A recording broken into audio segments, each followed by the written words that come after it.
医疗的讯息，一名患者陈先生常年饱受鼻塞的困扰，而最近打呼声也是越来越严重。到大医院耳鼻喉科求诊后，发现他有双侧下鼻甲肥厚以及鼻中隔弯曲的症状。医师就使用了目前主流的微创螺旋刀手术来切除病灶，让患者仅需要承受些微的痛楚，不需要住院就能够获得改善。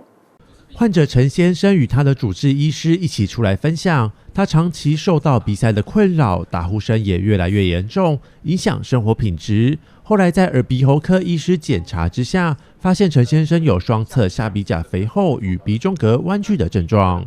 那我们台中陈先生他来的时候，就是跟我们说，他其实从小到大都会有鼻塞跟过敏的问题，尤其是在我们的过敏之后，鼻黏膜更水肿了，整天都没办法呼吸的状况。那一旦没办法呼吸，当然吃东西就比较没味道。那另外呢，当然会有张口呼吸、打呼的情形。所以呢，他在尝试过一些药物的治疗之后，或是一些简单的，譬如说中医啦、一些针灸的方法，如果效果都没有比较好，患者就会来我们做治疗的部分。那在内视镜底下，我们就看到说他鼻中隔有弯曲，鼻甲有肥大的情形。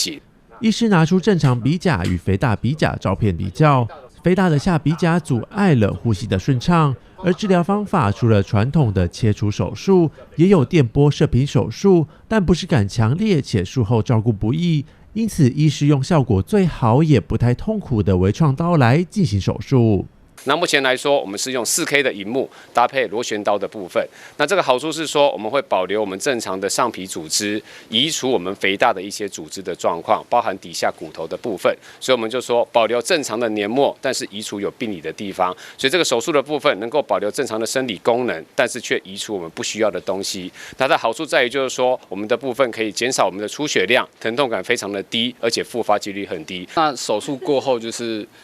打呼没了，然后呼吸量闻得到比较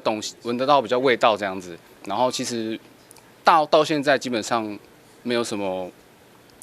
鼻塞之类的这样。随着科技进步，面对手术不用再承担大量的痛苦与耗费住院时间。不过医师也提醒，年纪较大或有心血管疾病的鼻塞患者都不太适用微创刀手术，以免引起其他更多的不适。